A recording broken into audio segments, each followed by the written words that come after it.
Liga 1 2024-2025 telah usai. Dan Persib Bandung udah keluar jadi juaranya. Dan sekarang memang tinggal menyisakan euforia dan disporianya aja. Nah, yang akan kita bahas adalah catatan akhir Liga 1 2024-2025 di Ruang Pandit.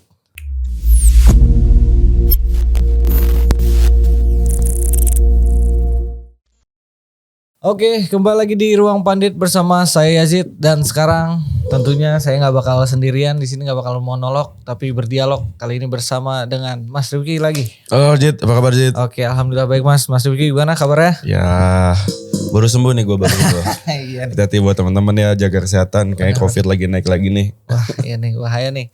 Tapi yang penting sekarang udah lumayan ya, udah. Ya lumayan lah. Suaranya masih agak bindeng iya, nih masih berasa lah suaranya mah dikit lah. Dan hadirin Mas Rifki, kita kembali lagi membahas hal-hal yang cukup pelik di Liga Indonesia. Kemarin kan aku udah bahas soal Timnas sama Anteng, soal apa aja yang kita pelajari dari kekalahan dari Jepang. Dan sekarang kita coba bahas soal Liga 1, catatan akhir kelam Liga 1 2024-2025. Kayaknya kalau sama gue nih bahasnya Liga 1 mulu ya. Iya karena memang ada terus aja Mas ceritanya. Rollingnya emang pas aja kayaknya. Nah, tapi gimana Mas Rifki ngelihat Liga 1 kemarin gimana secara keseluruhan? Langsung kita kasih skor aja gitu. Apa dari 1 sampai 10 skornya berapa? Coba Mas Rifki. Kalau gue nih kalau dari 1 sampai 10, kalau ngelihat ranking liga kita kan turun ya. Berarti kan nilainya harusnya tidak lebih baik gitu. Tapi ya menurut gue ada nilai plus, ada kurangnya. Cuman masih banyak kurangnya. Jadi gua kasih nilai 6/10 sih. 6/10. Oke. Jadi ya satu tingkat di atas 5 kan berarti kan ya lebih baik lah. Jadi kalau bisa di bawah 5 kan berarti jelek banget gitu kan. Banget ya. Oke. Tapi aku memang kurang lebih sama sih, tapi ya masih 5 dari 10 sih kalau masih 5 dari 10. Oke. Masih belum terlalu banyak perubahan karena kalau aku pribadi ngelihat secara keseluruhan memang yang membedakan adalah VAR aja sih. Oke. Nah, kita langsung bahas yang pertama nih soal VAR karena memang menurutku ini hal yang paling membedakan dari musim-musim sebelumnya. Kalau musim sebelumnya kan kita pakai VAR di Championship Series aja kan, dan itu memang udah kelihatan lah perbedaannya dari segi kontroversinya udah mulai menurun ya kan, udah nggak terlalu banyak walaupun masih ada aja keputusan-keputusan wasit yang pada akhirnya memang menjadi kontroversial.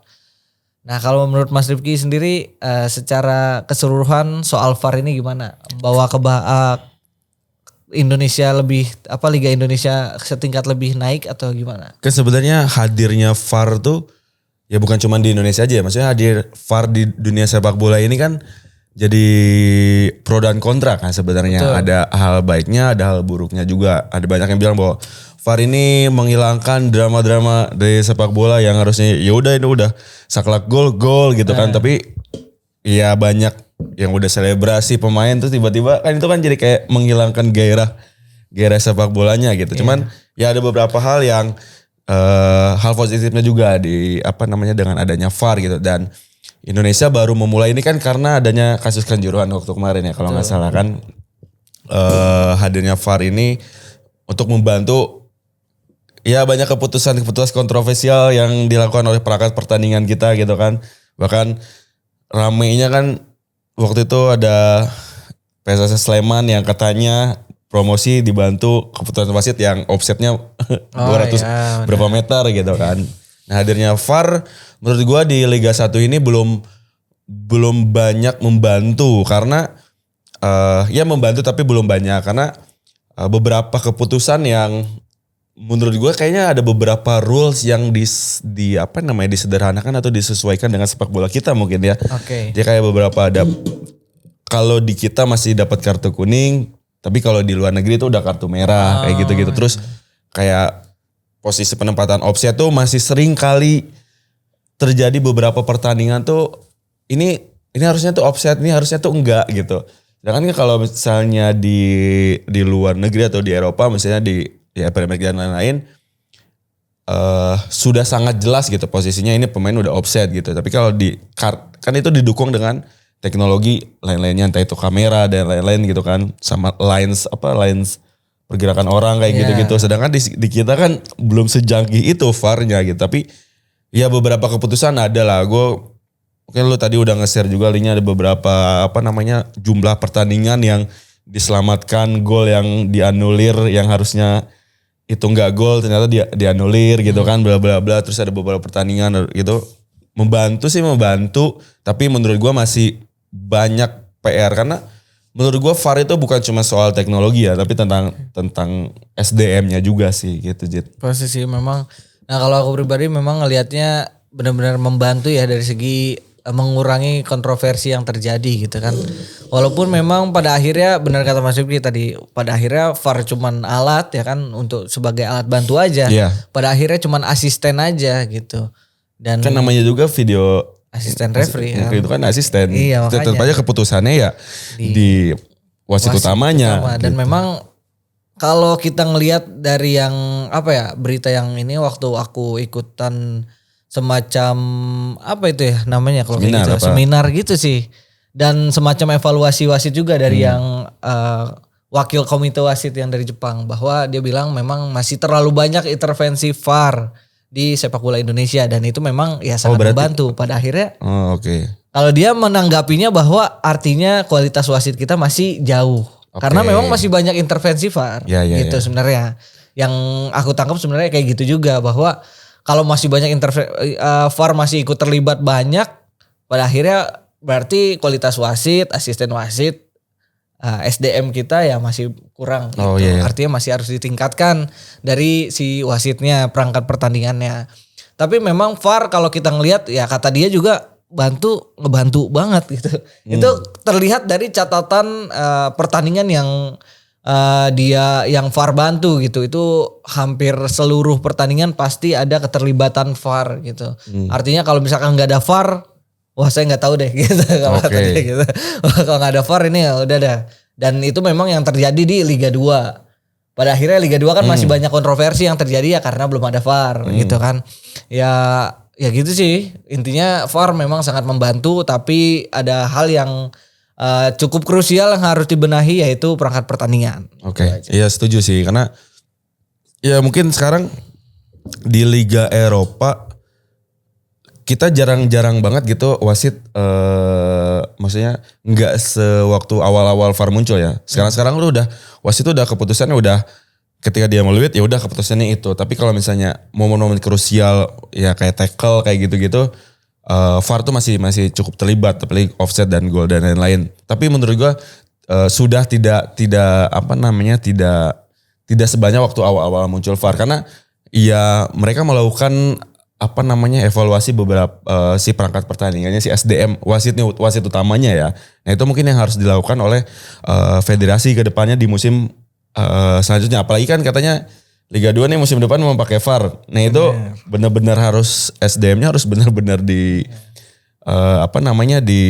ditingkatkan. Dan jangan lupa ya, maksudnya ini ya buat federasi juga bukan cuma SDM-nya tapi hati-hati mafia-mafia di belakangnya. Meskipun udah pakai VAR, wasitnya ditingkatin kualitasnya, tapi kalau misalnya mafianya nggak diberantas, ya menurut gue di Liga 2 masih sangat rame lah, masih sangat banyak hal-hal seperti itu kan. Beberapa kali cuplikan kita banyak nonton, banyak muncul lah di sosmed gitu.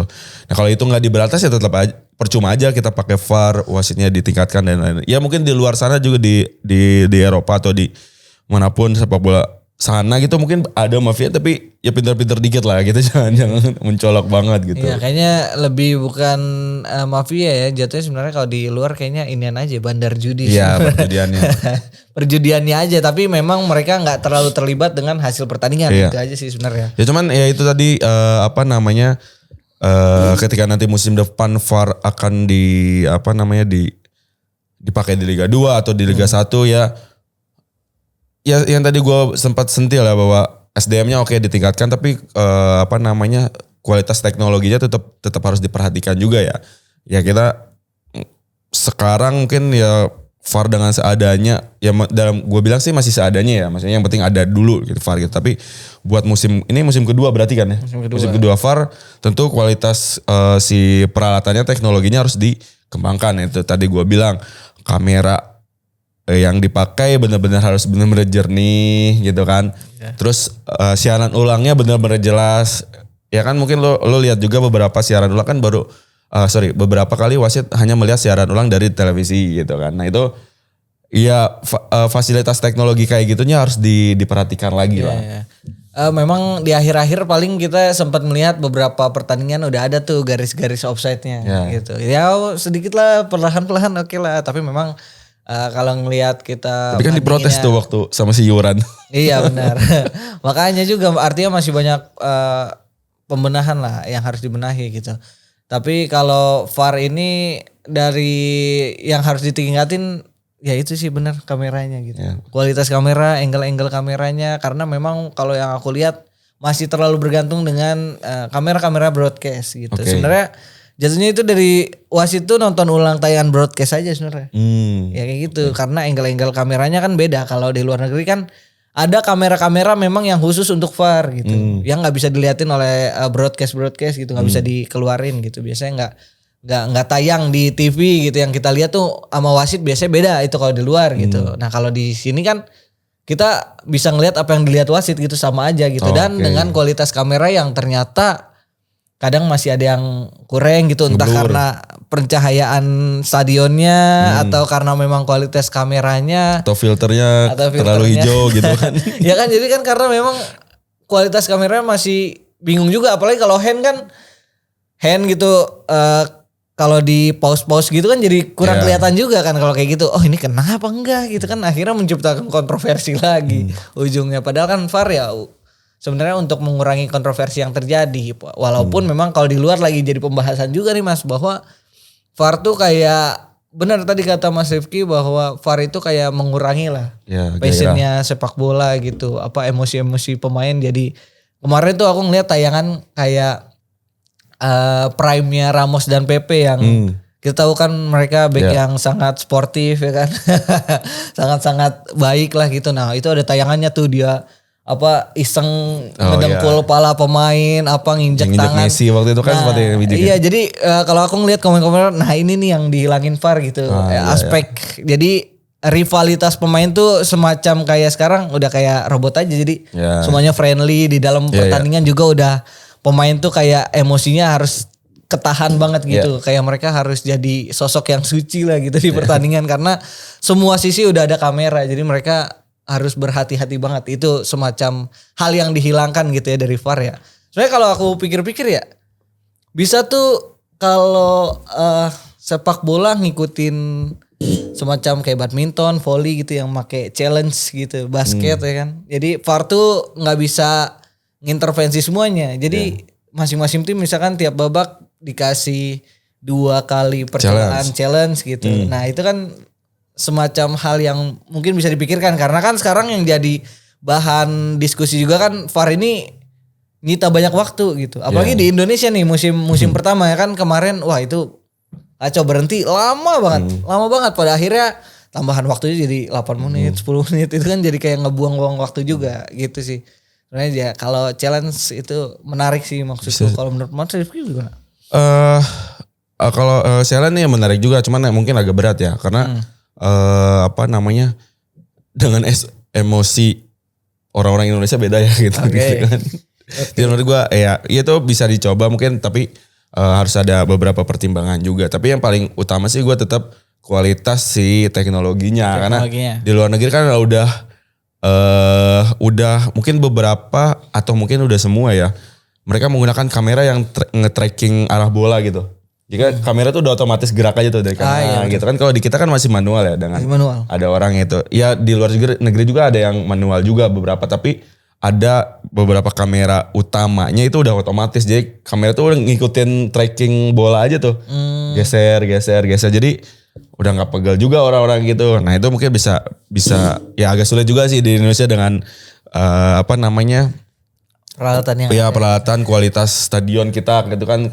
Kemampuan stadion kita di ya setiap klub gitu belum bisa mumpuni seperti itu. Tapi ya itu tadi kualitas teknologi harus ditingkatkan, SDM juga karena ya mungkin bahwa federasi bisa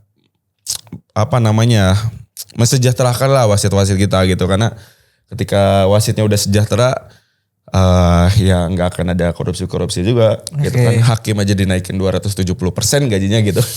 Wasit itu hakim di lapangan masa nggak dinaikin juga gajinya. Ini buat para wasit ya mungkin nanti ada peningkatan SDM wasit, kualitas pengetahuan dan lain-lain, tapi tetap aja kualitas wasit teman-teman yang memimpin lapangan harus benar-benar bisa ditingkatkan. Dan gue nggak tahu nih sekarang apakah wasit-wasit Indonesia udah ada yang berlisensi FIFA lagi kah? Seperti Torik, terus ada beberapa kan wasit yang udah lisensi FIFA udah bisa memimpin laga-laga internasional kepada kualifikasi Piala Dunia atau AFF dan lain-lain. Nah, gue nggak tahu ini sekarang apakah kualitas wasit kita sudah ada yang lisensi FIFA nih nambah atau enggak nih? Mungkin teman-teman bisa cek juga atau mungkin nanti kita cek lagi. Itu tetap harus diperhatikan juga sih menurut gue gitu. Itu ya berarti yang harus ditingkatkan semacam teknologinya, kamera-kamera, angle-angle lain, dan balik lagi kualitas SDM wasit perangkat pertandingannya. Karena memang kalau soal wasit ini kita bicara soal liga, artinya kalau kita pengen liganya bagus ya wasitnya harus bagus. Iya, itu bukan cuma kualitas pemain aja ya. Iya, kualitas pemain, wasit, dan sebenarnya pelatih juga tuh harus ya kan. Pelatih-pelatih Indonesia tuh ya harus lebih banyak yang berlisensi sebenarnya itu. Kalau yang aku baca kemarin yang soal Uzbek ya itu tuh salah satu cara mereka memperbaiki kualitas wasit di liga mereka, memperbanyak pelatih-pelatih berlisensi. Itu sih sebenarnya. Karena kan sekarang 18 klub ya Liga 1. Yeah. Mungkin bisa dihitung mungkin cuma 2 atau 3 pelatih lokal gitu. Dan baru ada yang dipecat juga. Iya, sebenarnya si PSSI itu udah pelatih-pelatih lokal tuh udah punya beberapa lisensi AFC Pro ya. Maksudnya udah levelnya udah bisa memimpin Liga 1. Cuman beberapa tim Liga 1 lebih mempercayai kepada pelatih asing. Menurut gua sih itu tidak bisa disalahkan juga karena dengan hadirnya pelatih-pelatih asing itu bisa menambah gaya bermain yang berbeda. Menurut gue ya pelatih-pelatih di Indonesia sekarang tuh masih mengikuti gaya-gaya sepak bola lama lah. Gitu. Oh gitu, oke. Iya sih menarik juga karena memang kalau kita ngelihat di era Liga 1 aja ya memang semuanya tuh juaranya pelatih asing. Beda kan sama ISL kayak Ahmad Darmawan, Benny Dolo atau dan Ruindo, Kasar tadi, bla-bla kayak gitu. Melambung ya kan nama mereka dan mungkin entah belum ada nama-nama baru lagi. Ada Imran Nahumaruri bagus bawa Maulud ke peringkat 3 ternyata baru aja dipecat gitu. Sebenarnya ya itu salah satu yang kualitasnya bagus mungkin ya kan, yang salah satu yang bertahan juga di Liga 1 yang keras ini gitu. Ya tapi ya gue sih ya tadi gue bilang bahwa hadirnya pelatih asing tuh gue sangat setuju ya. Maksudnya ya kalau misalnya bisa 18 klub oleh pelatih asing menurut gue ya gak apa-apa gitu. Tapi ya lu bisa ngeliat dengan hadirnya Thomas Doll gitu kan, Persija muncul dengan cara bermain atraktifnya gitu kan. Terus hadirnya juga waktu awal-awal Teko gitu kan. Terus hadirnya juga Bojan Hodak di Liga Indonesia atau ya pelatih-pelatih asing sebelumnya gitu. Di luar pelatih-pelatih asing yang mungkin ya gue gak tahu namanya, gue gak tahu ex itu mantan pemain atau mana, tapi dengan hadirnya pelatih-pelatih asing menurut gue bisa memberikan gaya bermain yang berbeda untuk sepak bola Indonesia. Mungkin itu bisa jadi tambah pengetahuan tentang knowledge sepak bola kepada pemain-pemain Indonesia gitu. Kalau misalnya masih mengandalkan pelatih lokal menurut gue sih agak masih kayak yang ngikutin sepak bola Indonesia yang dulu aja gitu. Menurut gua masih belum ada pemberohan yang bisa dihadirkan gitu. Oke, itu ya tadi soal VAR dan sedikit soal pelatih-pelatih Indonesia dan wasit ya. Nah, lanjut kita ke pembahasan soal supporter tandang, bahwa di beberapa waktu lalu udah resmi nih musim depan belum ada di Kongres sih sebenarnya. Itu kan di press conference aku baca bahwa udah resmi bahwa musim depan belum ada lagi supporter. Oke, supporter masih larangan away masih ada ya? Larangan away masih ada karena mengingat tragedi Kanjuruhan gitu. Nah, ini lagi-lagi yang kita pertanyakan gitu ya. Konteksnya ini justru melenceng gitu bahwa entah mereka ini luput gitu dari pencarian fakta gitu, fakta yang terjadi atau bagaimana, atau mereka nggak membaca, atau yang dilaporkan ke mereka berbeda gitu, bahwa kan yang terjadi di tragedi Kanjuruhan itu kan bukan bentrokan antar supporter, supporter. tapi kelalaian dari pengamanan stadion dan juga panitia pelaksana pertandingan gitu kan, Panpel gitu. Tapi kalau di setiap PSSI atau PT LIB ngomong itu statementnya selalu larangan away karena tragedi Kanjuruhan gitu. Pasti itu. Ya bahkan gue ngedengar statement kemarin tuh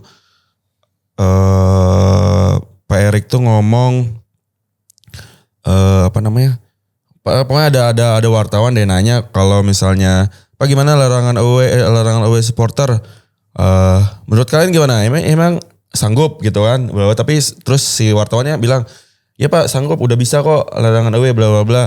Oh udah sanggup ya bla gitu. Pak Erik sempat ngomong kayak gitu. Terus muncul ada statement bahwa ya FIFA masih melarang itu masih memberikan larangan away dari untuk di Indonesia gitu. Tapi cuman ya tadi lo bilang ya gue setuju bahwa Kanjuruhan ini bukan bentrok antar dua supporter ya. Bahkan dengan hadirnya larangan away itu ya supporter malah nekat datang ke ke kandang lawan gitu. Dan beberapa bentrokan itu kan bukan terjadi karena di lapangannya, tapi karena ada gimmick-gimmick yang dilarang itu kayak ngejago gitu. Ya, kalau misalnya dengan ada larangan itu dibatalkan, menurut gue sih ya nggak masalah juga gitu. Menurut gue sih udah supporter Indonesia hampir ya 80% atau 90% tuh udah bisa menerima supporter lawan untuk hadir ke GBK sih. GBK. Gue ingetnya waktu Surabaya kemarin Persebaya lawan Persija kan bonek tuh hadir tuh malah diterima gitu. Nah, federasi tuh belum mau merangkul si supporter-supporter ini untuk bisa damai dengan mereka datang ke ini. Ya mungkin federasi bisa bikin satu tim khusus mungkin atau satu komite untuk mengawasi si supporter ini, misalnya untuk menjaga benar-benar full ketika ada pertandingan ya misalnya Persib Persija lah. Nah si komite itu ini bertugas untuk benar-benar mengawasi si supporter gitu, menjaga supporter masing-masing tim gitu kan. Nah itu ya mungkin bisa dibuat komite seperti itu gitu. Oke, menarik ya, karena memang semestinya gue nggak tahu ya kalau di luar apakah ada komite seperti itu atau enggak. Tapi menurut setahu gue sih kalau misalnya di luar itu di Eropa ya misalnya di Liga Inggris ketika supporter away datang ke ke kandang lawan, tandang itu si polisi dan lain-lain itu membuat pengamanan atau brigade lah. Jadi diarahkan di satu jalur satu line, misalnya West Ham lawan Liverpool lawan MU misalnya gitu kan. Nah supporter Liverpool tuh udah dibuat jalurnya tuh sama si polisi sama si Panpel dan lain. Nah lu nanti derat lewat sini ya. Ini alurnya nanti masuknya lewat sini, lewat satu jalur misalnya jalan Sudirman nih. Nah ada pendukung Liverpool lewat situ ya. Lo nggak boleh lewat jalan lain, nggak boleh lewat jalan lain. Lo harus lewat situ. Nah itu mungkin bisa dipakai juga di Indonesia gitu, dibuatkan satu line khusus untuk, nah di situ kan dikawal tuh sama polisi, kan ada polisi berkuda kalau misalnya lihat.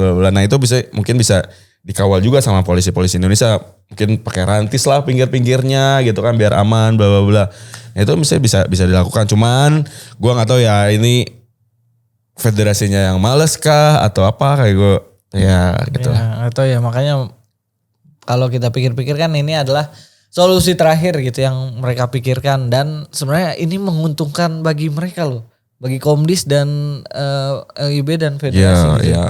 Karena ketika ada supporter yang tandang, dan itu kan kita nggak bisa melarang dan nggak bisa mencegah dong. Klub mungkin bisa mengimbau, tapi kan nggak bisa mencegah.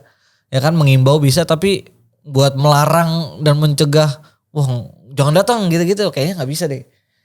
Kalau menghibau di sosmed kan udah dilakuin ya kebanyakan tim gitu, tapi tetap aja ada supporter yang away gitu. Dan pada akhirnya klub mereka, klub kandang atau tandang itu dua-duanya kena denda. Dan itu kan pada akhirnya menguntungkan Komdis berapa sih dana? 25 juta ya? 25 atau 75 tuh? Iya, 25 atau 50 juta gitu. Dan itu kan jelas dong menguntungkannya. Ya ini kerugian buat tim, buat klub juga ya. Iya. Kan, nah yang tadi gue bilang bahwa supporter lawan tuh datangnya malah sembunyi-sembunyi jatuhnya gitu kan. Entah itu dia tidak menggunakan atribut atau dia duduk di tribun yang biasa aja, VIP atau tribun yang ya udah sama keluarga yang lain-lain gitu kan, sama penonton-penonton lain gitu. Nah gue gak tahu ya kalau misalnya misalnya Persib Persija gitu.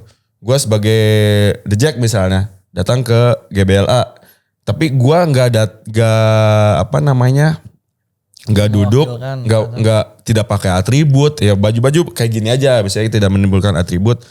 Udah nonton duduk, blab, terus pas tim gue ngegolin, gue bersorak nih.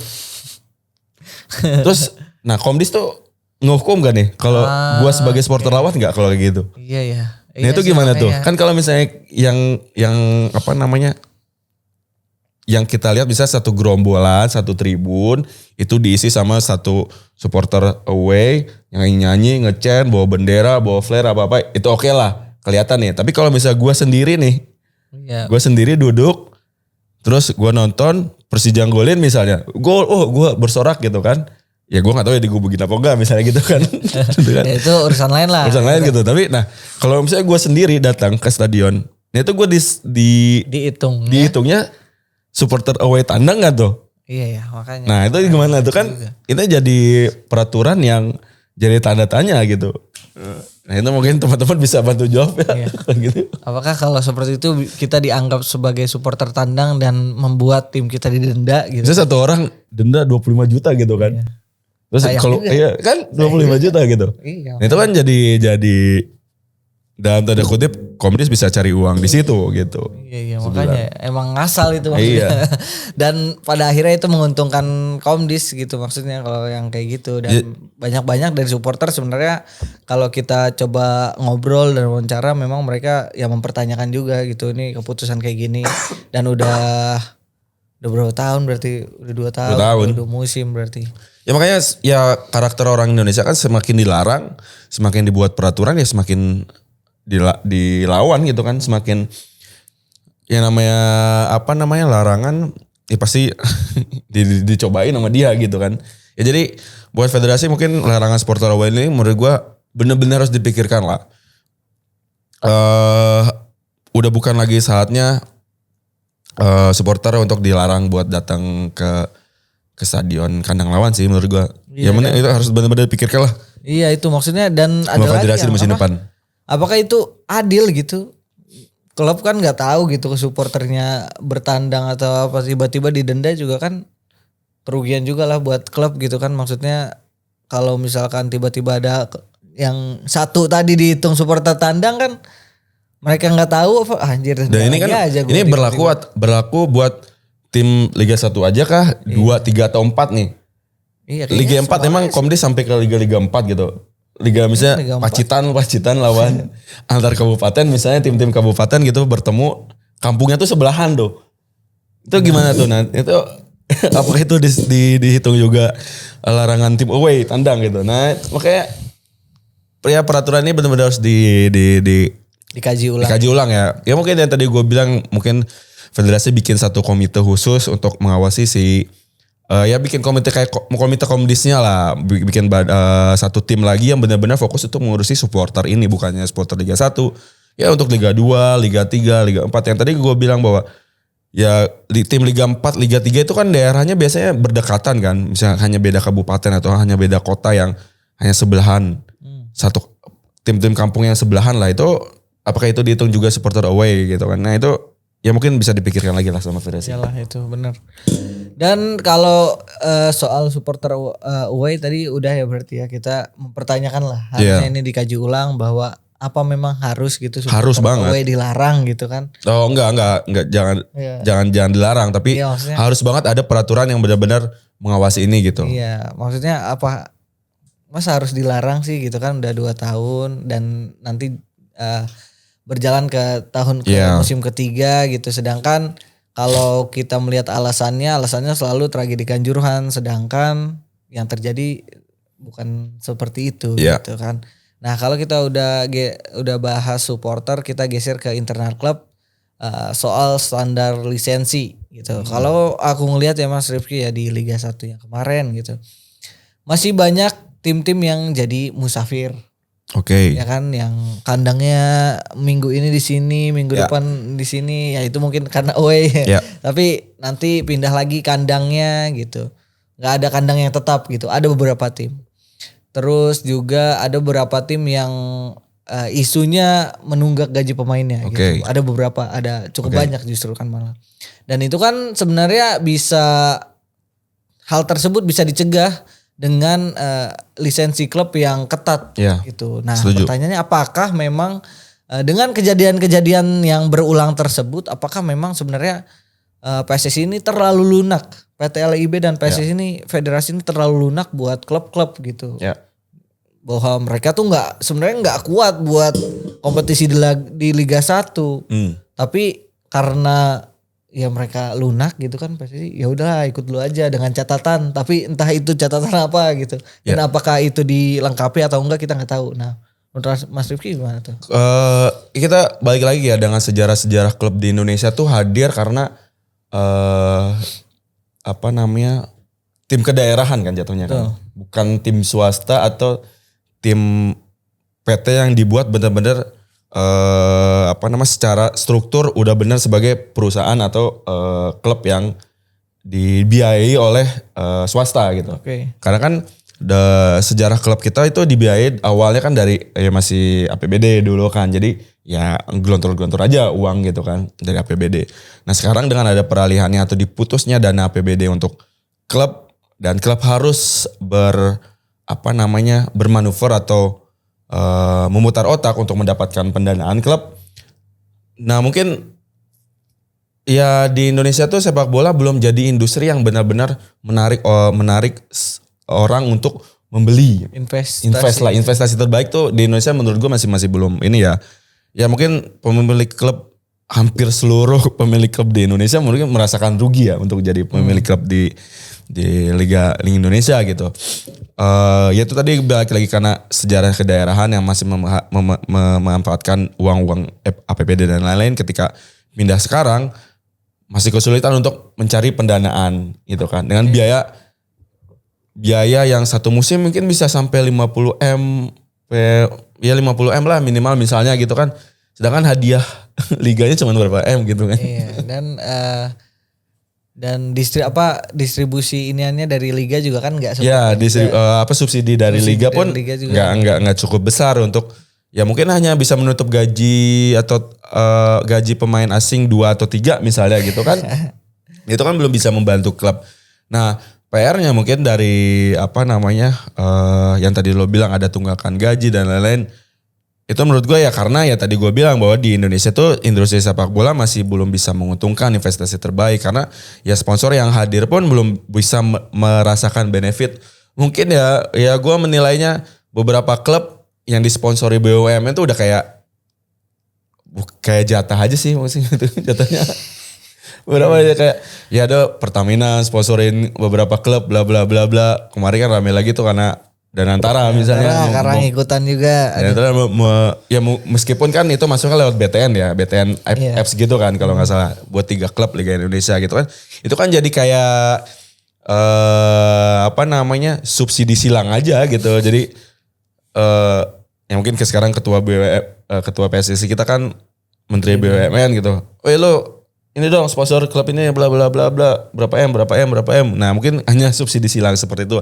Ya itu kan yang gak sehat juga gitu. Jadi klub tuh tidak termotivasi atau jadi kayak ntar juga dapat jatah kok dari bla bla bla. Ya gue nggak tahu ya dapat jatah atau enggak. Cuman kalau melihat beberapa sponsor kan hampir sama ya. Beberapa BUMN bisa mensponsori 1 atau 2 atau bahkan 3 klub di Liga Indonesia gitu. Ya itu harus diperhatikan juga oleh federasi ke depannya, benar-benar finansial si klub tuh harus benar-benar diperhatikan. Kan kemarin tuh si Pak Andre kan bilang waktu kasusnya si Charles Scott tuh udah dibayarin kompensasinya bla bla bla. Dia tiba-tiba posting, ayo dong PSSI atau PT LIB berani nggak mengeluarkan menjelaskan atau tim-tim yang di luar sana yang banyak menunggak ya kayak PSIS akhirnya kan turun bla bla bla ya. Gue yakin lah hampir semua ya mungkin Persib gue nggak tahu ya itu kayaknya Persib enggak gitu. Maksudnya beberapa tim pasti ada telat aja lah, telat gajian gitu. Menurut gue sih di Indonesia hampir semua klub Liga Indonesia masih merasakan itu sih. Oh gitu ya. Tapi memang kalau soal lisensi klub gitu kayak standar lisensinya itu kan harus diketatin kan. Artinya kalau kayak gitu bahwa keuangan mah memang hal yang wajib ya pasti rugi lah gitu yang kata Mas Duki tadi. Tapi kalau soal stadion ya kan stadion yang bisa dipakai. Nah kan stadion kita kan semua tuh milik pemerintah. Yes, benar. Dan itu kan kalau misalkan di awal pasti kan kita ngedaftarin 2 kan sebenarnya. Nah kalau misalkan tiba-tiba dua-duanya nggak kepake, nggak bisa dipakai gitu kan kayak contoh kayak Persija kan sering banget nih yang kayak gini. Karena entah itu ada apa konser lah atau apalah itu akhirnya pindah ke Bantul, pindah ke Pakansari, pindah ke Patriot. Itu kan harusnya yang kayak gitu-gitu tuh harus bisa dicegah lah yang kayak gitu. Ya itu yang gue bilang. Kasian juga tim-tim kayak gitu yang musafir kemana kemari gitu. Jadi kayak away terus dong kalau kayak gitu.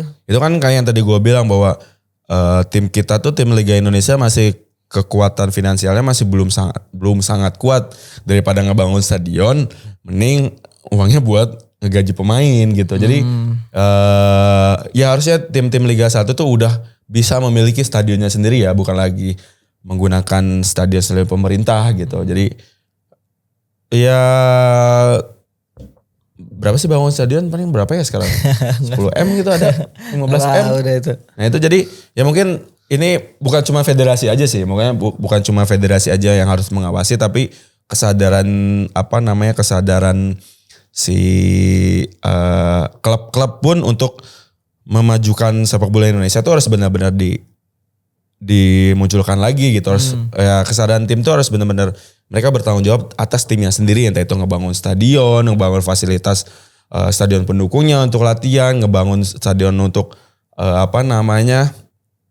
tim akademinya. Nah itu harus benar-benar ya mungkin kan yang sekarang yang udah mulai kan Bali United yang punya lapangan latihan berapa lapangan. Nah itu harus bisa diikuti oleh tim-tim Liga 1 lainnya kalau emang sepak bola kita mau maju ke depannya, mau lebih baik dari sebelumnya atau lebih baik dari musim-musim sebelumnya gitu. Jadi bukan cuma federasi aja, federasi tentu tugasnya mengawasi, memberikan pengawasan, memberikan kewajiban klub harus ini, tapi ya tetap harus di kewajiban mengawasi itu harus benar-benar benar-benar diperhatikan juga, nggak di dengan catatan terus aja tiap tahunnya, jangan seperti itu. Ya gitu. maksudnya kan harus artinya kalau dengan catatan kayak gitu kan harus ada yang tambahi gitu atau ada yang dilengkapi gitu kan. Tapi kan kalau tiap tahun kayak gitu artinya nggak ada yang dilengkapi. Iya nggak dilengkapi terus gitu. Ya kan klub PSSI yang lolos cuma berapa tuh? 6 ya? Iya. 8. Dari 18 berarti kan 10-nya kemana tuh? Iya makanya kan itu. Ada yang lolos udah AFC, ada yang lolos baru Liga gitu. Itu kan ada gitu. Ya pantesan aja Liga kita ranking berapa sekarang? 8, 7 di ASEAN. Maksudnya kan mungkin bisa tuh kayak Liga 1 harus punya stadion misalkan harus berapa tahun gitu. Kayak Persib kan itu ya cukup bagus lah walaupun mereka nggak punya stadion sendiri. Ya tapi kerjasama dengan ya itu pemerintah daerah gitu. Nah Persija sekarang mungkin udah nemu JIS gitu kan. Ya, tinggal gimana mereka bisa membranding JIS sedemikian rupa dan jadi rumah mereka lah gitu. Dan tidak musafir lagi. Kayak Persebaya juga udah ada gitu. GBT. Ya so far memang musim depan mungkin akan berkurang lah tim-tim musafir gitu. Kayak Persita juga kan udah selesai mungkin renovasi ya. Indobilk Arena kan musim lalu sempat Arema gimana? Biarin lah itu.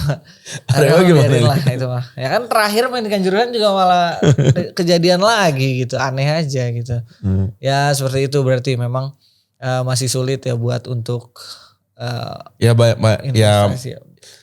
namanya menjalankan sepak bola di sebuah kompetisi itu emang berat banget lah, apalagi dengan negara kita yang masih kayak gini gitu kan.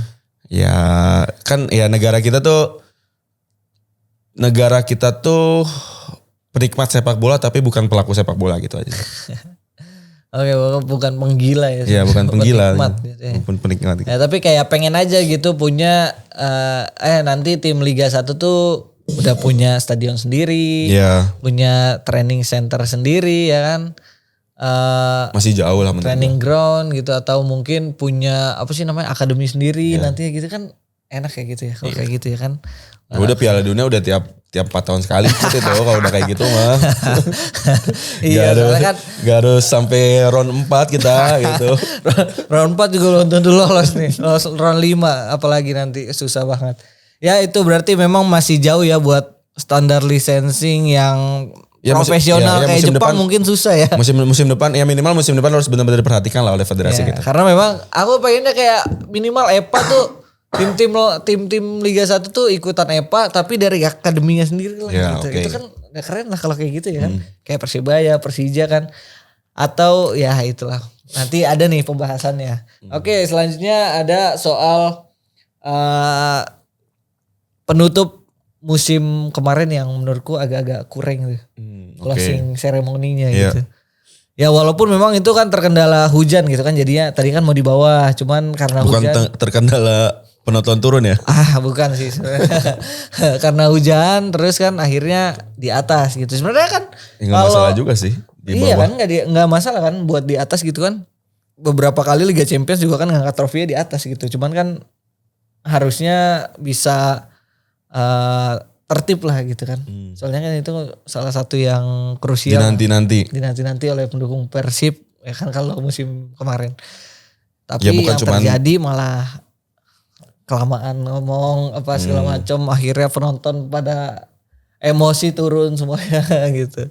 Itu Ya, kan tidak. nggak kurang matang lah gitu. Ya itu karena politik juga sih ya. Cuman ya kalau misalnya penutup, ya gue setuju karena penutup Liga 1 tuh tidak dipersiapkan dengan secara baik. Mungkin Panpel dan itu sudah mempersiapkan secara baik, cuman dengan nama besar pembicaranya, jadi semua semua rangkaian tuh jadi berantakan. Cuman ya harusnya itu bisa diperhatikan musim depan ya. Entah itu oke lah agenda-agenda politiknya agak disingkirkan dulu. Ini sepak bola, kita mau merayakan sepak bola. Ya agenda-agenda politiknya nanti lah, ngapain juga ngomongin Piala Presiden di hari penutup Liga 1 gitu. Aneh ya. Emang gak ada hari besok banget gitu kan. Iya, itu kan buat euforia dulu lah, biarin lah. Masa tiba-tiba Ya mungkin itu bisa diperhatikan sama federasi sama PT LIB ya untuk musim depan benar-benar disiapkan rangkaian penutup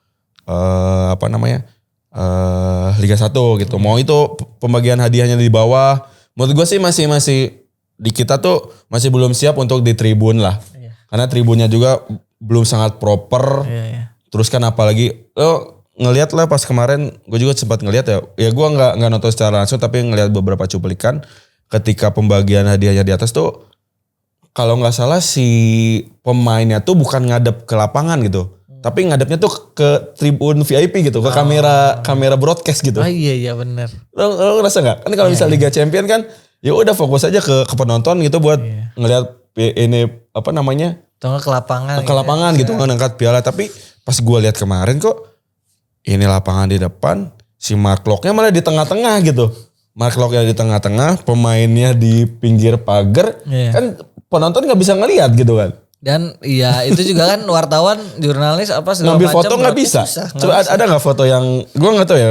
Lu lihat gak foto yang beneran bareng-bareng? Bareng-bareng ngeliat ke penonton ke depan, ada nggak gitu? Ya kayaknya ada cuman ya kurang proper aja sih. Gitu. Karena wartawan, jurnalis semua itu jadi nyatu gitu sama penonton. Gak ada ruangnya mereka. Jadi ya susah. Pasti mungkin penonton juga dapat jepretan yang lebih bagus malah. Iya. Jadi kan iya gitu ya. Ya nggak tahu ya, mungkin teman-teman ada nggak ngelihat yang posisinya kayak gitu? Ya penglihatan gue gitu, si Mark Locke di tengah, si pemain-pemain si David da Silva, Ciro tuh di pinggir pagar gitu, pagar ya VIP. Iya. Si Mark Locke di tengah ngangkat piala, terus ya kan ketutupan gitu. Supporternya ngelihat orang berisik doang rame-ramean di tribun gitu, kayak party sendiri di tribun. Nah itu kan harus benar-benar diperhatikan juga gitu. Iya, itu hiruk pikuknya jadi semacam menggambarkan realita yang terjadi di liga kita gitu. Kenapa tuh? Penutupnya ya kayak gitu, Iya, hancur. hancur berarti acak adut. Hancur adut dah. Itu semacam apa ya? Klimaksnya tuh. Iya, klimaksnya. Oh, ini nih gambarannya. Ini wah udah tercarut parut lah gitu. Nah, ya oke, udah kita ngomongin itu catatannya akhir musim kemarin, kita coba ngomongin catatan yang mungkin regulasi bisa berubah di musim depan. Oke. Tapi yang pertama nih soal pemain asing. Tapi kan awalnya tuh ada semacam pemikiran gitu dari LIB ngajuin apa semacam proposal buat 11 pemain asing. 11 pemain asing gitu. Meskipun Tapi ditolak. itu sama Pak Erick Thohir akhirnya. Jadi tetap 8 dan 6 boleh main. Nah, tapi kalau menurut Mas Rifki, apakah ini udah ideal atau justru ini mengurangi jatah mainnya pemain lokal? Kalau ngelihat musim kemarin kan baru mulai kan dengan apa regulasi itu gitu. Nah, gue sih dengan regulasi pemain asing setuju nggak setuju ya jatuhnya bilangnya, karena ya di Liga Inggris pemain asing udah berapa tuh kan? Iya. Hampir satu tim gitu kan. Iya sih, 11-11-nya gitu. Ya itu karena sepak bola di sana sudah sangat maju gitu. Maksudnya udah tapi kan itu berimbas juga dengan timnas Inggrisnya ya. Ya gagal beberapa kali juara, tapi ya ada langkah atau antisipasinya ketika pemain homegrown-nya Inggris tuh bermain di liga luar gitu kan. Cuman kan kalau di kita kan pemain-pemain lokalnya yang punya kualitas gagal bersaing dengan pemain asing, tidak bermain di luar gitu kan. Malah main di cadangan atau tim yang biasa aja gitu, bahkan ke Liga 2 misalnya gitu. Cuman nah itu kalau misalnya kemarin ada 11 pemain asing dengan sepak bola kita yang masih seperti ini, gua sih tidak setuju. Dengan 11. Dengan 11 ya. Terus kalau misalnya musim kemarin kan ada 6 gitu kan. Dan 6 itu diisi dengan posisi-posisi penting untuk timnas. Ya contohnya striker, gelandang, back sama kiper itu udah 4, misalnya satu jajar ya 4 gitu kan. Terus tambah lagi winger, 6 jadi winger. Sama winger jadi kan 6 gitu. Kayak Persib kan udah Ciro sama Tyron tuh tiga-tiganya di depan tuh striker semua gitu kan, udah depan semua. Itu kan berimbas untuk timnas kita gitu. Tapi kalau misalnya kemarin ya mungkin dengan jumlah 6 kemarin itu udah maksimal banget sih. Dan duanya pengganti ya. Duanya pengganti gitu. Jadi ya pengganti asing lagi, asing lagi gitu. Ya mungkin kan dengan federasi bilang bahwa atau PTLB bilang bahwa dengan banyak pemain asing yang hadir di Liga Indonesia itu untuk meningkatkan kualitas liga kitanya gitu. Ya menurut gue ya enggak juga gitu, kalau misalnya yang bersaingnya pemain-pemain asing enggak ini juga sih menurut gue, enggak rame juga gitu. Ya pemain-pemain Indonesia kita akan kehilangan tempat nantinya gitu depannya. Sebenarnya ya itu memang kehilangan tempat, jadi mereka menit mainnya justru kurang, bahkan di negara sendiri pun mereka menit mainnya kurang, sedangkan ya liga cuma 1. Gitu kan, belum ada Piala Indonesia, belum ada, atau bahkan di Inggris ya mungkin kan karena pemain asing semua. Ya mereka kan ada 2 liga lain tuh, ada Piala FA, ada Piala Liga juga Carabao, jadi mungkin pemain cadangannya bisa main di situ. Ya bahkan di Championship pun kualitasnya nggak terlalu timpang sih dengan Premier League, tapi nggak jauh banget gitu. Ya, gitu sih. Dan itu kan biasanya di antisipasi dengan Championship tuh lebih banyak aja pertandingannya daripada Premier League ya kan gitu. Kalau beda dengan Indonesia gitu masih ya pertandingannya segitu aja. Ya udah liga doang, apa aja ya kan ya nggak tahu main apa mungkin lagi. kan dibalik dengan hadirnya pemain asing kan bisa mendatangkan, mungkin katanya mendatangkan sponsor untuk lebih tertarik dengan pemain asing. Cuman kan ya pemain asing yang didatangkan kan bukan Cristiano Ronaldo gitu. bukan pemain-pemain yang punya nama besar gitu, pemain yang Liga 2 Brazil jago udah datangin gitu kan. Mereka baru dapat follower gede juga ketika pindah ke Liga Indonesia gitu. Cuman ya menurut gue sih ya mungkin bisa belajar pemain Indonesia dengan karakter pemain asing. Tapi ya gue lihat nih kemarin di Liga 1 kemarin beberapa pemain asing malah kualitasnya di bawah pemain lokal kita gitu. Gitu. Jadi ya mungkin lo banyak ngeliat pemain-pemain asing yang cuma bertahan setengah musim. Kan karena ya kan banyak faktor lah, karena cuaca, terus karena tunggakan gaji, karena kualitas kompetisinya yang katanya udah bagus tapi sebenarnya belum gitu kan. Itu kan jadi pertimbangan juga buat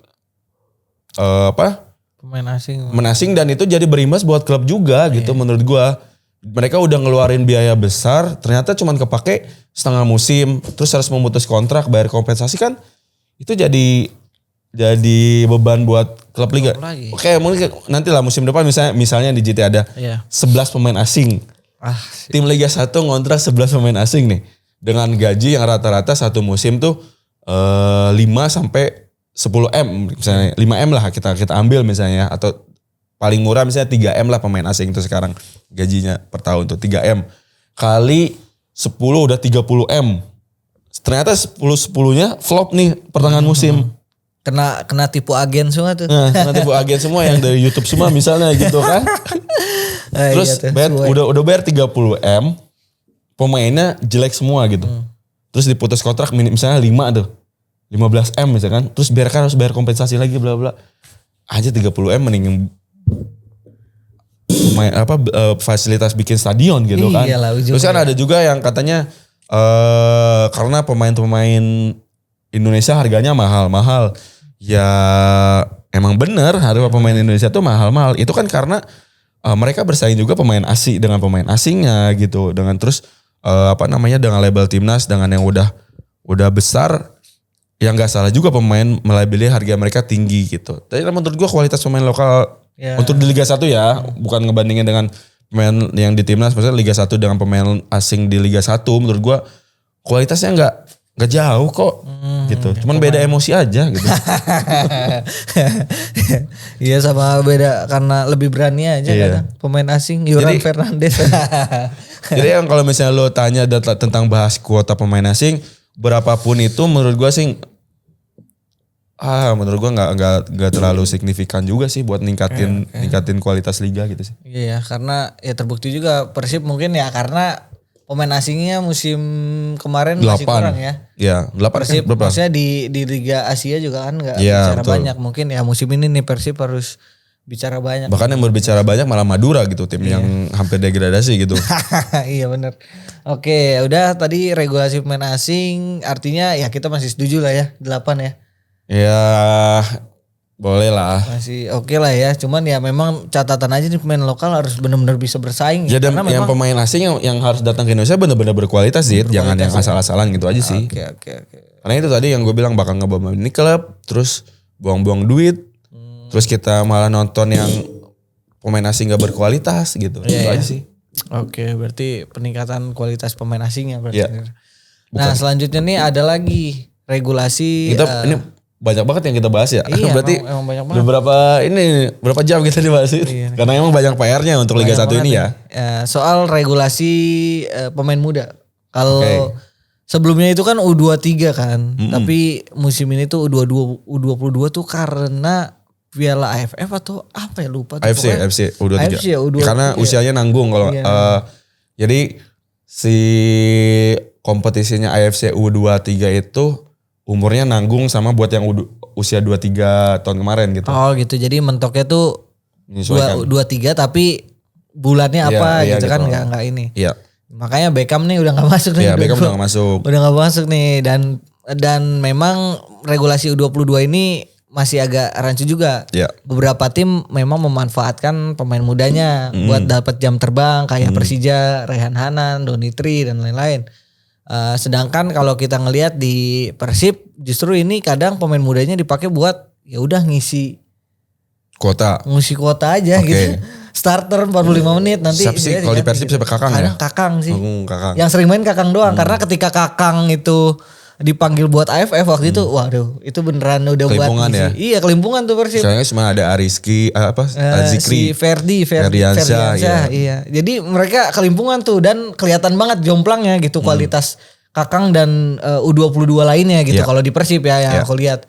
Mungkin di tim-tim lain beberapa justru dimanfaatkan jadi banyak bintang muda yang bermunculan ya tapi jadi ya 50-50 itu. Jadi ada yang memanfaatkan, ada yang justru ya cuman buat ngisi kuota aja. Dan kalau menurut Mas Rifki untuk regulasi U22 ini gimana? Itu tuh sesuatu terobosan yang baik atau justru sebenarnya itu ya buat ngakalin pembinaan kita yang hancur-hancuran aja gitu. Kalau bisa dibilang yang regulasi U22 atau U23 ini menurut gua dibilang sukses. Itu kan muncul regulasi itu ketika zamannya STY kemarin ya, karena STY untuk mempersiapkan U23 AFC waktu itu kan yang kita lolos sampai semifinal itu kan. Itu kan mempersiapkan itu, jadi si federasi atau PTLB membuat regulasi bahwa harus ada pemain U23 yang bermain minimal minimal 45 menit ya. 45 menit ya. Minimal 45 menit yang main gitu. Nah, menurut gua dengan sekarang itu bisa tetap dilakukan, tapi di bawahnya harus benar-benar dibenahi ya. Kan sekarang kan udah ada EPA U20. Nah, kan sekarang tuh EPA tuh ada EPA 16, 18, U20. Nah, mungkin ya ini saran dari gua untuk yang EPA U20 dibuat sistem kompetisinya hampir sama dengan sistem kompetisi si senior nih. Nah, kalau sekarang kan si EPA ini yang U20 tuh sistemnya grup ya, cuman kalau nggak salah cuman dibagi 2 grup 6 gitu. Jadi mereka main cuman 10 satu musim berarti. Ya 10 pertandingan satu musim gitu, yang home away gitu. Nah, itu mungkin si sistem kompetisinya khusus yang U20 itu dibuat full kompetisi aja. Jadi nanti ketika pelatih U19 atau pelatih U23 mencari pemain tuh udah di situ aja tuh nyari pemainnya. Nah, ketika ada pemain yang bagus, jadi ketika ada pemain yang U20 bagus tuh muncul ke tim senior tuh bukan dipaksakan, tapi karena udah diterpa dengan kualitas kompetisi yang baik di bawahnya gitu. Jadi gitu loh. Sekarang udah, ya mungkin sekarang karena ada pelatih baru si Gerrard untuk membuktikan diri di AFF U23 atau Piala AFC U23, peraturan ini atau regulasi U23 ini masih dipakai, is okay lah. Tapi untuk kedepannya jangan selalu dipakai seperti itu sih menurut gua ya. Di kompetisi di bawahnya harus benar-benar dibuat sistem kompetisi full. Mungkin untuk U20-nya aja ya, untuk U18, 18 EPA oke lah masih sistem kompetisi yang sekarang. Tapi U20 mungkin bisa dibuat full kompetisi, semua main tandang-tandang, jadi pemain-pemain muda punya jam terbang yang lebih baik gitu. Nah, nanti mungkin ada peraturan juga pemain yang senior bisa turun ke main di U20 kan, kalau di Liga Inggris kayak gitu kan. Liga Premier League tuh kan biasanya bahkan Mason Mount main di Premier League tuh kan, kalau nggak salah waktu itu Cristiano Ronaldo sempat ada berita bahwa yang waktu Erik ten Hag nyadangin terus Ronaldonya main di Premier League lagi gitu. Nah, itu bisa dipakai juga tuh sistem atau regulasi seperti itu. Dulu tuh kalau nggak salah ada Liga Indonesia U21 tuh zamannya Pelita Jaya sama Persib waktu itu juara. Kalau nggak salah zamannya Egy Melgiansa tuh pernah tuh kan. Benar. Nah, itu kan kompetisinya kalau nggak salah tuh nggak full, setengah kompetisi, tapi mereka tuh menit bermainnya banyak. Akhirnya kan muncul seperti Egy Melgiansa, Joko Sasongko waktu itu kan. Terus zamannya munculnya Eka Ramdhani, itu kan dari kompetisi yang ditempa U23 atau U21-nya si Liga Indonesia waktu itu. Karena gue juga sempat ikut seleksi Pelita Jaya. Zamannya Egy Melgiansa beres tuh gue ikut seleksi Pelita Jaya U21 waktu itu. Zamannya masih Fandi Ahmad pelatihnya gitu kan. Nah mungkin bisa dibuat lagi seperti itu tuh, satu kompetisi penuh U21 atau U23 lah mungkin, atau U22 misalnya. Kan karena kan kompetisi di regulasi di usia muda tuh tidak ada batasan harus usia segini, harus punya lah misalnya gitu kan. Nah, cuman itu bisa diterapkan hal seperti itu. Jadi nggak selalu memaksakan pemain muda U23 harus dimainkan minimal 45 menit atau 60 menit di Liga Senior. Jadi pemain-pemain yang nanti akan muncul tuh benar-benar pemain yang berkualitas, pemain muda berkualitas sih. Itu. Oke, iya sih memang aku kadang agak rancu juga nih soal regulasi yang ini gitu. Memang ya itu tadi yang aku bilang, ada yang makainya bagus gitu kayak Persija gitu kan ya, emang buat mainin pemain muda, ada yang justru buat ngelengkapin kuota aja gitu kadang. Jadi ya nggak ada hasilnya juga sih. Beberapa mungkin memang buat cuman ngasilin kuota aja. Ya kan yang U23 kemarin waktu AFC yang main masih Justin Hubner, masih pemain-pemain naturalisasi jatuhnya kan, jadi dan agak timpang ini, banget kan. timpang banget. Timpang banget gitu kualitas mereka sama Ya kita lihat nanti pemain yang Liga 1. Kita lihat nanti yang kan 30 pemain U23 nih yang dipanggil. Dan menurut gue tuh masih pemain-pemainnya Indra Sapris itu. Iya sih kurang lebih masih sama sih ya, namanya pelatih baru sih biasanya. Ya ini kan karena AFF ya, masih Iya. AFF kan ya belum prestis banget lah. Masih biasa aja lah, U23 juga biarin aja lah mereka berkembang gitu. Nah oke, ini udah terakhir lah. Apa nih yang terakhir oke. Ini yang paling krusial yang harus kita bahas karena di akhir-akhir memang jadi banyak kontroversi yang terjadi di lini ini, yaitu Komdis PSSI. Bubarin aja Komdis. Enggak, jadi kalau Komdis tuh bubarin aja udah. logika Komdis terakhir ya, maksudnya Beckham selebrasi hukumannya 75 juta dan larangan tampil 3 laga. Sedangkan yang terakhir Arema supporternya ngelemparin bis Persik sampai ada korban. Cuman larangan 1 pertandingan tanpa supporter dan denda 20 jutaan gitu. Nah itu gimana gitu? Gue tuh kalau ngebahas Komdis kayak capek sendiri gitu jatuhnya. Jadi mereka buat menurut gue sih keputusan Komdis yang kemarin tuh benar mengikuti regulasi atau pasal-pasal yang mereka buat gitu. Betul. Tapi kan itu pasal-pasal yang mereka buat ya seenak jidat mereka gitu menurut gue gitu. Jadi untuk musim depan cobalah direvisi lagi pasal-pasalnya, ajak pengamat-pengamat atau pihak stakeholder sepak bola nasional untuk menyusun si pasal-pasal ini dengan benar. Terus Komdis ini kalau emang masih dipertahankan benar-benar diisi oleh orang-orang yang punya kredibilitas tinggi atau pakai orang asing untuk isi Komdis. Kan sekarang kita nggak tahu nih orang-orang yang mengisi Komdis tuh dipilih oleh siapa.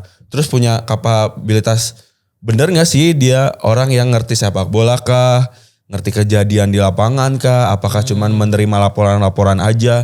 Oh ini ada flare bla bla bla. Ini terus lemparan kok cuman anak kecil kok nggak sengaja gitu bla bla. Itu kan jadi ya hadirnya Komdis menurut gua di musim depan ini harus benar-benar penikmat sepak bola ya, penonton sepak bola di Indonesia benar-benar harus perhatikan nih kerjaan Komdis di musim depan. Kalau misalnya menurut gue nanti ada kejadian-kejadian yang tadi lo bilang Beckham selebrasi cuman gini-gini doang, anjir 75 juta 3 pertandingan. Terus lo Arema kemarin ngelempar batu cuman 1 pertandingan dan denda cuman 25 juta. Yuran Fernandes 12 tahun terus direvisi 3 jadi 3 bulan gitu, cuman mengeluarkan statement yang menurut gua sangat masuk akal gitu. Jadi kalau gua jadi ketua federasi nih. Aduh. Enggak bicara. Jadi kalau misalnya yang ngelihat ya kinerja Komdis kemarin musim kemarin benar-benar acak, hancur banget deh. Ya hancur sih, banget ya, deh, enggak masuk logika gitu. Maksudnya hukuman ininya. Musim depan makanya Katanya kok Persib tuh hampir 1 miliar lebih ya dia. Waduh iya tuh kayaknya lebih sih. Kan 1 klub aja gitu. Dan itu uangnya kemana? Mungkin bisa. Ya itu buat itu nutupin itu uang hadiah tuh dari situ. Ya maksudnya kan itu kita belum tahu juga transparan kan uang hukuman tuh kemana gitu kan. Dipakai apa gitu. Jadi ya kan 1 klub aja ya Persib mungkin udah 1 M, Persija berapa ratus juta gitu. Jadi itu uangnya kemana? Kalau misalnya emang diputerin lagi buat kualitas liga, ya mungkin bisa ditunjukkan dipakai buat apa aja bla bla bla. Kalau misalnya keputusannya emang hancur kemarin tapi jelas lah uangnya kemana, dipakai untuk apa gitu, untuk kemajuan sepak bola kah atau untuk beli Alphard kah misalnya apa gitu kan. Jadi kan jadi harus benar-benar jelas dan musim depan yang tadi gue bilang pasal-pasalnya mungkin bisa direvisi lagi, disusun ulang dengan para stakeholder sepak bola Indonesia, bisa ngajak pengamat mungkin Bung Towel diajak, siapa pelatih gitu kan, ajak di lapangan, pengurus klub atau mungkin pandit football mau diundang untuk ikut menyusun regulasi misalnya untuk Komdis, ayo silahkan gitu. Jadi ya ini kan Komdis tuh badan apa ya, badan independen ya. Independen cenah. Dibilangnya kan katanya independen ya. Independen. Tapi kan nggak bisa kalau misalnya lihat strukturnya itu kalau nggak salah beberapa pemimpinnya malah ada terlibat di klub, bisa gitu kan, punya kena di klub. Nah itu apakah itu independen kah? Apakah itu apa namanya jujur kah gitu kan? Jadi transparan kah? Jadi Komdis ini benar-benar harus diperhatikan lah untuk musim depan. Nah itu sih benar karena ya musim kemarin pada akhirnya gitu di akhir-akhir liga ya jadi kontroversi gitu, banyak yang terjadi gitu dengan keputusan-keputusan yang mereka ambil yang tidak masuk di akal.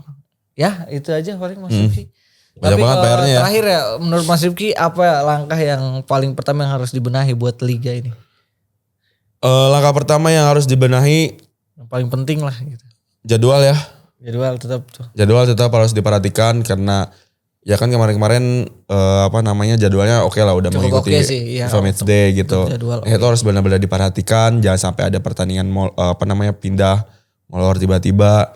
Terus apa namanya tadi larangan away. Terus apa namanya kualitas apa kompetisinya benar-benar harus ditingkatkan karena dengan turunnya liga kita di bawah Kamboja menurut gue itu tamparan inilah. Iya. Tamparan keras buat federasi dan operator. Kalau emang bisa PT LIB-nya diisi oleh pemain naturalisasi misalnya gitu kan. Ada operator asing. Iya, gue sih lebih setuju. Ya, operator asing lebih setuju. Jadi tidak ada apa namanya, tidak ada kepentingan pribadi.